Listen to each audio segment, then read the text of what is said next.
Hi friends, ഇന്ന് ഞാൻ easy ആയിട്ട് ബർഗർ എങ്ങനെയാണ് ഉണ്ടാക്കുന്നതെന്ന് കാണിച്ചു തരാവേ. പെട്ടെന്ന് ഉണ്ടാക്കാവുന്നൊരു ബർഗറായത്.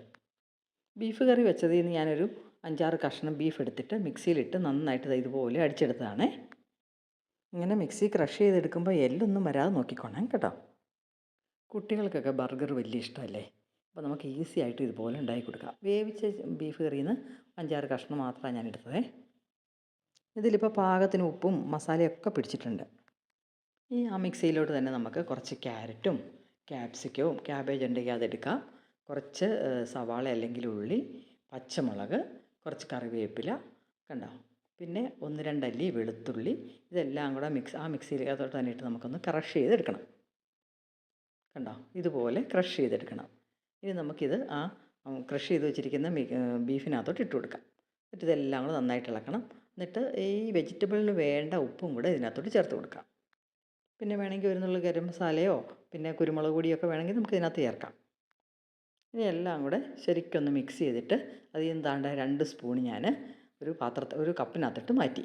ഇനി അതിലേക്ക് നമുക്ക് ഒരു മുട്ട വേണം ഉടച്ചൊഴിക്കാനായിട്ട്. അതായത് കണ്ട, മുട്ട ഞാൻ ഉടച്ചൊഴിച്ചിട്ടുണ്ട്. ഇനി ആ മുട്ടയ്ക്ക് ആവശ്യമുള്ള ഒരു നുള്ളു ഉപ്പിട്ട് കൊടുക്കാം. ഇപ്പോൾ നമ്മുടെ ബർഗറിന് വേണ്ട ഇൻഗ്രീഡിയൻസ് എല്ലാം ആയി. ഇനി ഇതെല്ലാം നന്നായിട്ടൊന്നൊരു ഫോർക്ക് കൊണ്ട് മിക്സ് ചെയ്തെടുക്കാം. എത്ര പെട്ടെന്നാണ് കാര്യം കഴിഞ്ഞല്ലേ. കണ്ടോ, ഒരു ദോശക്കല്ല് അടുപ്പ് വെച്ചിട്ടുണ്ട്. ഞാൻ അല്പം എണ്ണ തടവി കൊടുക്കുവാണേ. ഇനി ഇതിലേക്ക് നമുക്ക് എടുത്തു വെച്ച കൂട്ട് ചേർത്ത് കൊടുക്കണം. എന്നിട്ട് ഇത് പരത്തണ്ട, ഒന്ന് റൗണ്ട് ആക്കിയാൽ മതി. നമ്മുടെ ആ ബണ്ണിൻ്റെ അകത്തല്ലേ വെക്കാൻ, അപ്പോൾ ആ വലുപ്പത്തിൽ ഒന്ന് പതുക്കെ ഒന്ന് സ്പ്രെഡ് ചെയ്ത് കൊടുത്തിട്ട് ഒരു പാത്രം കൊണ്ട് അടച്ചു കൊടുക്കാം. അപ്പോൾ തീ കുറച്ച് വെച്ചോണേ. അപ്പോൾ ഇത് പതുക്കെ ഇരുന്നിട്ട് നന്നായിട്ട് കുക്കാവും. ഇനി വീണ്ടും നമുക്ക് അടപ്പ് തുറന്നിട്ട് മറിച്ചിട്ട് കൊടുക്കാം. ഇനി ലോ ഫ്ലെയിമിൽ വീണ്ടും താഴെ ഭാഗം കൂടെ ഒന്ന് മൂത്ത് വരട്ടെ. കണ്ടോ, നമ്മുടെ ബർഗർ എത്ര പിടിയെന്ന് റെഡിയായെന്ന് നോക്കി. നല്ല ഹെൽത്തി ആയിട്ടുള്ള ബർഗറാണ് ഇത്. മുട്ടയുണ്ട്, ബീഫുണ്ട്, വെജിറ്റബിൾസ് ഉണ്ട്. കുട്ടികളിത് കഴിച്ച് കഴിഞ്ഞാൽ അവർക്ക് പിന്നെ പ്രത്യേകിച്ച് വേറെ ഒന്നും കൊടുക്കേണ്ടി വരത്തില്ല. എന്നിട്ട് ബണ്ണ് നമുക്കൊന്ന് 2ആയിട്ട് കട്ട് ചെയ്ത് ആ ദോശക്കല്ലിൽ തന്നെ വെച്ചിട്ട് ഒന്ന് ചൂടാക്കിയെടുക്കാം. ചൂടാക്കുന്നതിന് മുമ്പ് നമുക്ക് ആ ബണ്ണിൻ്റെ 2 സൈഡിലും കുറച്ച് ബട്ടറോടെ പുരട്ടി കൊടുത്തു കഴിഞ്ഞാൽ നന്നായിട്ട് മുരിഞ്ഞ് വരുമല്ലോ. ഇത് കണ്ടോ. ഇനി നമുക്ക് ഈ ബണ്ണൊന്ന് നന്നായിട്ട് ചൂടാക്കിയെടുക്കാം. 2 സൈഡും ഒന്ന് മുരിച്ചെടുത്തിട്ടുണ്ട്. ഇനി നമുക്ക് ഇതിനകത്തേക്ക് ടൊമാറ്റോ സോസോ മയണൈസൊക്കെ വേണ്ടവർക്ക് അത് കൊടുക്കാം, ചീസ് വെക്കാം. ഞാനിപ്പം ടൊമാറ്റോ സോസ് മാത്രമേ ചേർക്കുന്നുള്ളൂ.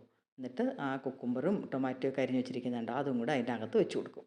എന്നിട്ട് ഈ ബർഗറും കൂടെ വെച്ചിട്ട് ഒന്നും കൂടെ ഒന്ന് ചൂടാക്കി എടുത്തു കഴിഞ്ഞാൽ നമ്മുടെ ബർഗർ റെഡി.